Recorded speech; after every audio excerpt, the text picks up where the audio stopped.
Welcome, family. I'm excited because this is one of the topics I enjoy talking about, the CAPM. Now, before we take you on, I take you on this journey. This is actually part one of the journey. Part two will be actually in the community, and I'm going to combine part one and two. So if you're not part of the magnetic project management community, I ask that you join the community. The link will be somewhere that you could join. So you want to join in so you can get with like-minded people. With no further ado, as I normally say, let's jump into today's content. I want to preface one major thing here.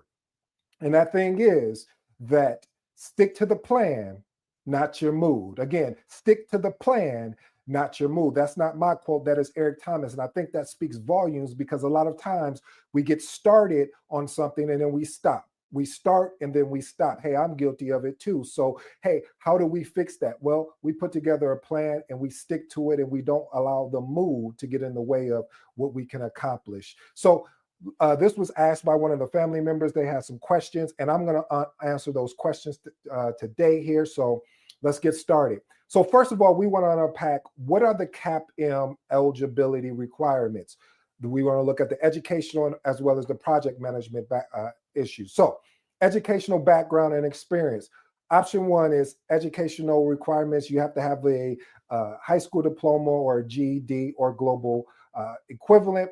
Project management experience, none is required. This is why I always recommend, if you're going to get into this thing that I love, that I hope you fall in love with, called project management, I would say start here. This is the stepping stone. When you're going through the studying process, this is going to give you I like this, family, a look into the window to see if this is viable for you. Okay, you don't like that? Let me remix it. This is going to give you an opportunity to understand if this is going to be a fit for you and if you got the right size to fit into that shoe. So the project management training hours, you need to have 23 hours of project management educated completed before taking the exam. And I'm going to unpack that as well.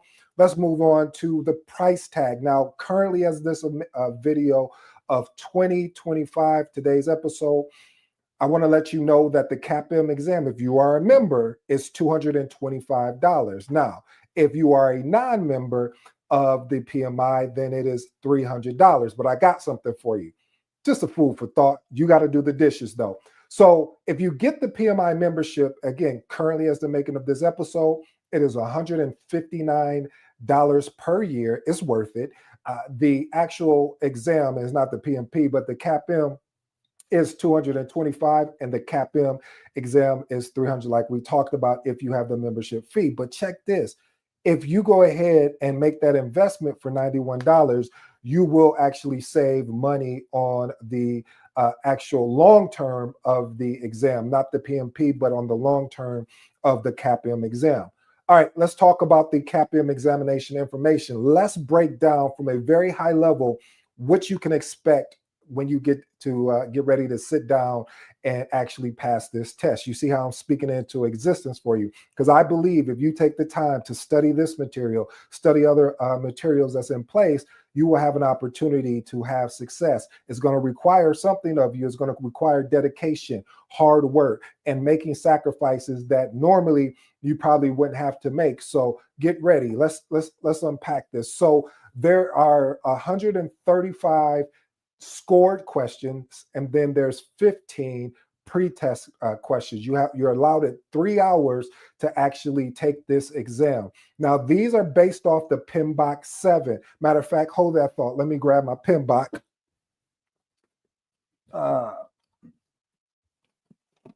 So we have, this is the PMBOK that you need. You see, I got it all marked up. I mean, if you're going to coach and teach this thing, you got to make sure that you're doing your homework. So again, pick up this. If you don't have it, you can order it at Amazon. But if you become a member, I don't know if they give you a discount on it, but check this out. You can, like I said, you can pick it up on Amazon. Now, if you were taking the PMP, even though we're not talking about this will be based on this book, which is the PMBOK 6. Okay, I'll put these materials down. Now, with that being the case, there are 8 domains with 12 key principles for project management. All right, let's look at the task distribution across domains. We're going to break it down again from a very high level. So you have the project management fundamentals and core concept. There's five tasks in there. The percentage is 36. Now you're thinking, I know I have a smart and intelligent audience. You're thinking, well, if that's 36, I probably really need to focus in there. Well, family, yes, but you also want to make sure you're focusing on the other aspects as well. But this is the biggest piece, understanding the fundamentals. Isn't it unique that when you look at just in life in general, the fundamentals, the foundation is really what you can build your career upon. So again, focus on the project management fundamentals and core concepts. Number two, predictive and plan-based. Predictive is what we call more of a waterfall, meaning you're planning all of this up front. You're creating the actual scope up front. So what this allows you to do is more of a watch this, more of a deep dive when it comes to planning out the scope, and you create your huge project management plan, your schedule, etc. But then you have agile frameworks and methodologies. So agile, when you think about agile, you think about Scrum, you think about Kanban, you think about they even added XP and things of that nature. But that's 5 tasks. And let me go back to predictive. That's 3 tasks. So 3 tasks at 17% and 5 tasks for 20%. Then you have business analysis and frameworks. That is the number of tasks is 6, and that's 27%. So family, when you look at that and you add these together, you got a total of 19 tasks that you need to be focusing on. Now, do you need a PMBOK guide for this? Yes. It's very crucial that you grasp the fundamentals. And again, just for your edification, again, pick up the PMBOK 7 PMBOK guide. And you need this because it aligns with the exam. Of course, you need the content outline. So I'll drop a link somewhere for you so you can actually click on the link to go to PMI and get the content outline, because that is also really what the exam is going to be based on, is the content outline. The PMBOK is the reference guide that you're going to leverage to help you unpack the content outline. Now, actionable tip here. You can purchase the PMBOK Guide 7 edition through PMI membership. Review chapters on performance domains like stakeholder engagement, team performance, and project work delivery. Summarize each domain in your own words. The reason why this is key, I even got another actionable tip. Besides just summarize it in your own words, see if you can explain it to somebody. This is going to help you really regurgitate the information at a better level, at a higher level, and then having the ability to go from really a detailed, then going back up to a high level, if that makes sense. I hope that makes sense. So what I'm basically saying is talk to somebody that's not familiar with project management and ask them and explain to them what a project charter is, what is a stakeholder register, but explain it in a way that they can comprehend what the discussion is. Why the new PMBOK guide? Well, the 7th edition really focuses on value delivery and tailoring and adaptability. One of the things that PMI, which I'll give them definitely a hand clap for that. They were paying attention to organizations in the industry as a whole, where there was a lot of shifts going on. You will watch and see how projects were being led, not from more of a predictive, but more from leading with an agile mindset, whether we were leveraging a Scrum or a Kanban type board or any other the different agile types regarding agile. So look at that particular piece, because again, one of the things you have to understand, you understand the agile piece. Also hybrid, that means I could be running a predictive approach, meaning I'm planning up things, but I may take a more of a Scrum approach where I may have all of these items that I need to work. I may take those items and create what they call a product backlog. And this product backlog, then I can go from the product backlog and then move it into a sprint. And this is where we're in our sprint planning. And this allows me to really time box. So Scrum is more about time box. And like I said, I will do a deeper dive on that at a later date, because it's basically I'm creating 2 of these type of presentations because I really want to help you guys, but it will be on the community and I'm going to combine everything together for you. So my actionable tip, Focus on value delivery principles and study how project outcomes impact stakeholders.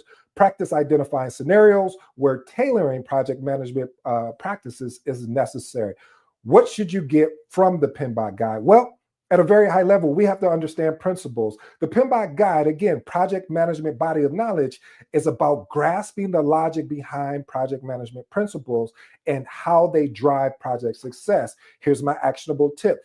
Focus on delivery value. When you think about the first principle in the Agile Manifesto, it talks about providing value. Our highest priority, it didn't say our second priority or our third priority, it said our highest priority is to ensure that we're delivering value to the customer. So emphasize on stakeholder collaboration and create a mind map to connect these principles with the real world outcome. As you can see, based off the picture here, that's a mind map. You want to be able to expand on it and then have the ability to distill it down. Just like I said, talk to somebody that is not familiar with project management. This is going to help you understand it even better as well. All right, does a PMBOK guide replace a coach? Well, I'm a coach, so I'm going to answer this, and I'm so glad this question was asked. So you need a coach. If you try to go at this alone, it's going to be challenging, because what a coach does is they hold you accountable. What a coach does is really help you find those gaps that you may be struggling with, that you may not even be familiar with. So a coach really provides personal insights and guidance. Now, there are self courses out there, but those courses are good as well, which will help you understand that. But one of the things you want to focus on is making sure you stay focused. Here's my actionable tip to make sense of the material. So hiring a coach or joining the magnetic project management community to help you receive tailored feedback and exam strategy. It's more than just getting your CAPM. Okay, so now you got your CAPM. What are you going to do now? Because maybe you just regurgitated the information. You study. Now you got the information, but can you transition that to the real world? This wasn't even in my slide today, but it's really poignant, because what I want to ensure that happens is you don't become a certification chaser. What is that? Well, that is that you're getting all these certifications, but you're not taking the content that you're learning. You're not taking the information that you've risked and you sacrificed for to apply it to the real world. Because there's many times you'll be in interviews, and yeah, from a theory standpoint, meaning like you're leveraged the PMBOK, you took the exam and things of that nature, you might not be able to answer the question because you didn't see how it tied to the real world. So again, you need a coach or a mentor to really help you, guide you, someone that's been there. It's always easier to work with somebody that's been through it when you're getting ready to go through it.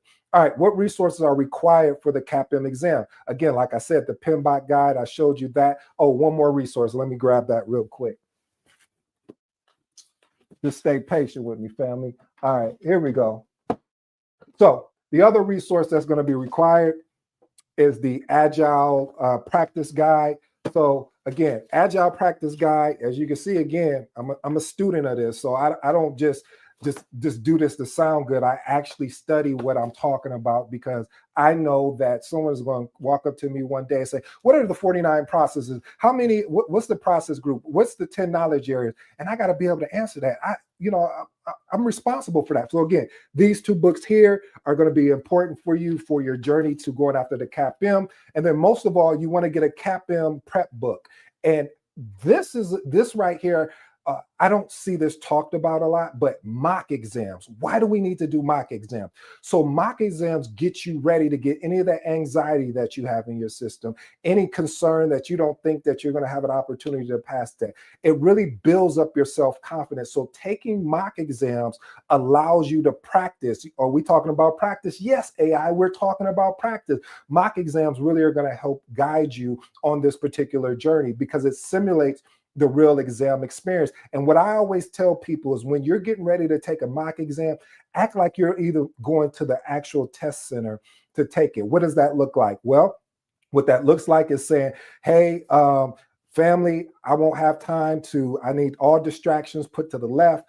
I need to lock in and take a practice exam. And you sit down and you act like you're at the test center, or if you're going to take the test from home, be able to lock in and take it just like the real thing. You take the breaks when the breaks are allowed it, so you can get repetitions in, because that's going to help build that confidence that's going to be required.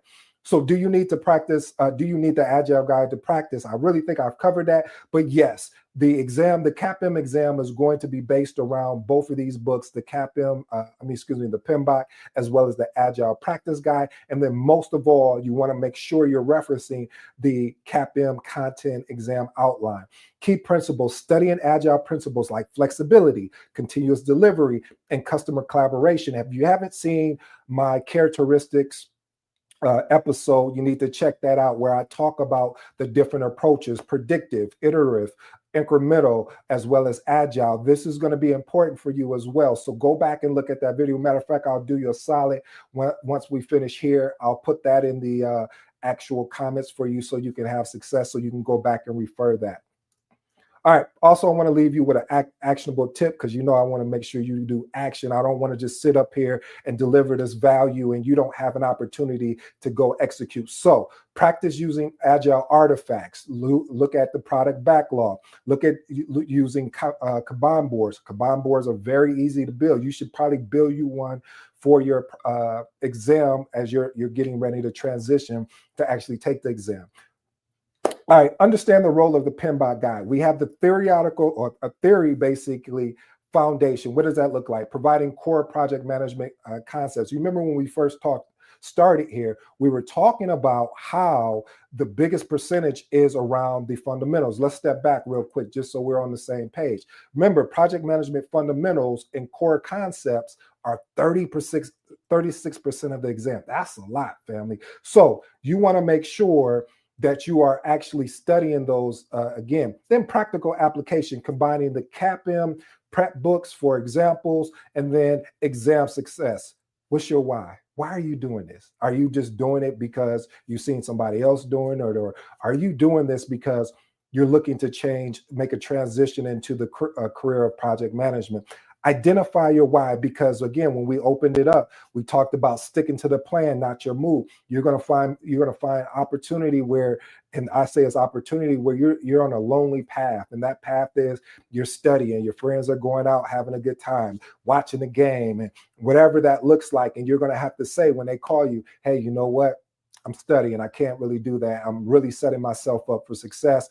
The game is always going to be there. I can record it and watch it at a later date. But right now, today, my focus is sitting and passing the exam. All right, strategic approach, or how efficiently to use the PMBOK guide, because there is an approach to leverage this. So strategic approach, focus on performance domains and key principles. Pair with practice. Continue to read with relevant questions. You should be using it because, again, the PMBOK is a reference guide. What does that mean? You should be referencing it while you're going through your mock exams, while you're going through the 23 contact hours that are required. And then apply the knowledge. Test understanding the scenario-based question. Pair each chapter with practice questions. For example, read about stakeholder engagement to test your knowledge and scenario-based. Succeeding as in the CAPM exam prep. First of all, I'm proud of you that you succeeded. You got your CAPM, not the CAPM certification, but you at least got your contact hours. Now we're moving to the next step in the process. So again, leverage CAPM prep courses for structure. Look at PMI approved courses. You need, again, 23 contact hours in order to be able to sit for this exam. I would recommend CAPM Masterclass. That's by my friend, my buddy, my mentor and coach, Phil. You can look up that course on Udemy. Also, you have the PMI authorized training partner programs. So go on PMI and look that up as well. But I will also be creating a CAPM course. But if you're looking to start today, please review and enroll in the course information that I provided, because that's going to help you have the success that you need. So again, if you're looking to start today, I'll give you tonight to think it over, but today you need to make a decision, not a choice. You know how we feel about that. Choices are always out there, but decision is that you cut off everything behind you and you said, this is what I'm doing. I'm putting a plan together so I can execute on this. Again, look at using mock exams. I can't stress that enough, to validate your knowledge. This is where I found out when I was going through the process of getting my CAPM that I should have spent more time on. And this is why I'm recommending it to you, because when you sit in that exam and those questions pop up at you, you may have a opportunity to look at it and just, you may freeze like, oh, what is this? So get practicing, start practicing, getting in those reps, getting that routine in, so you're simulating the real tip. So here's my actionable tip: dedicate a weekend to full-length mock exams, analyze your results to determine weak areas, and revisit those topics in the PMBOK guide. Now, what's my balance? How does this look? So I would say 50% theory, PMBOK and Agile Practice Guide, and then mock exam and scenario questions. And most of them, when I say scenarios, not like the scenario of the PMP, that is more of a scenario based, but you will have questions that will just really test your knowledge. Because I say the CAPM is more knowledge based than anything, where you may have inputs and outputs. What is an agile mindset? What is Scrum? These type of questions will come up. So again, balance each, the theory and the practice. Again, I'm going to address this. Do you need a coach for CAPM success? Absolutely, 100% yes. A coach is amazing. And when you get the right coach, a coach that is there for you, a coach that will show up when you didn't even think that he or she would show up, is going to be important, because they can take complex topics and boil it down to something that is more strategic for you and your understanding and how you learn. For me, I'm a visual learner, so I need to be able to see it, and then I could comprehend it a lot better than you just talking at me sometimes. So this is why it's important. You need to understand your learning style, and your coach can help you and walk you through that. So again, join a coaching program. If you're overwhelmed or unsure of where to begin, ask your coach to review your study plan and provide feedback. That's what they're there for. That's what you're paying them for. And by the way, small note, pay your coach. And let me tell you why. Because this is going to help you when you're going through the CAPM, and you want to make sure that you have somebody that is really giving you the value that you need. And so if they're giving their time, their time should be valued. So set realistic study goals. A consistent study plan will beat any plan in the world. So cramming really leads to success. I don't care what they say out there, that they got their PMP, their CAPM in 1 week, in 2 days. Hey, that's good for them. But what did they learn? If I went to them and I started asking them questions, will they be able to tell me what they learned? Or was it more of a certification chase, meaning I'm going to get this so I can put it on my resume to get a different job? But if you work with me, I'm going to make sure that you not only just get the certification, you have to understand how to apply it in the real world, because that's the reason why you should be getting it, so you can see how you can apply it to the real world. So when you're sitting in that interview and they ask you a question, you should be able to articulate yourself in a way that makes sense of why they should bring you on board. Use planning tools, Trello, Notion, even Microsoft. They have a Microsoft planner that is free. If you don't got any of those tools, you don't need that. Get you a notebook. You can go to the dollar store, get your notebook, and write out your plan, because you need to hold yourself accountable, and your coach is going to hold you accountable. Break down the content. Break the content in manageable sections. Stop trying to run up the stairs and take leaps and bounds. Take it a step at a time. I told you the story. I'm 6'5", and I had a moment where I thought, hey, I can skip certain stairs, and so I took a running start, and I jumped in. Unfortunately, I got to see what type of carpet we had in the house, because boom, I hit my head. So short story long is more or less is stick to your plan and just break it down. Don't make it more complex than it has to be. My additional insights: PMBOK guide versus coach. Use the PMBOK guide to master the technical knowledge, and use a coach to develop personal strategies for success. They complement each other.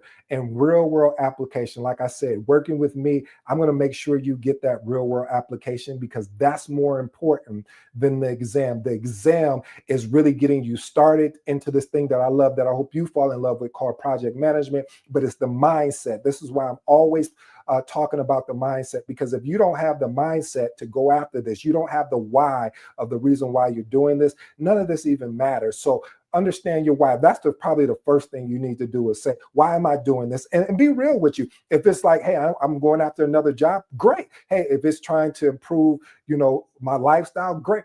Be honest and transparent. Nobody's going to know it but you. So be transparent with yourself. Family, I hope you enjoyed today's episode. I go by the name AD. For all you smart and intelligent folks out there, listen, that just simply means Ed. If you have any questions, comments, or feedback, you know where to find me. I hope that you take this opportunity to join the Magnetic Project Management community. This is a community that is being built with like-minded individuals that if whatever you're going through, if you're sitting for the CAPM, if you're sitting for the PMP, ACP, if you are actually leading a project and you're running into trials and tribulations, come join us. Again, we're there to really support each other. We already got members in there. So I thank people that took action already. And I got something special for you. And what I have special for you guys is the part 2 of this. I'm gonna film that over there, and we're gonna combine everything together. And I also got a little special bonus for them taking the leap and joining. And again, this is free. Like this is free. Of course, I'm going to have some paid opportunities in there, but just being around like-minded individuals, you need to be around people that can support you in case you fall down and can hold you accountable for the thing you said that you wanted. Well, I hope you enjoyed today's episode. Until next time.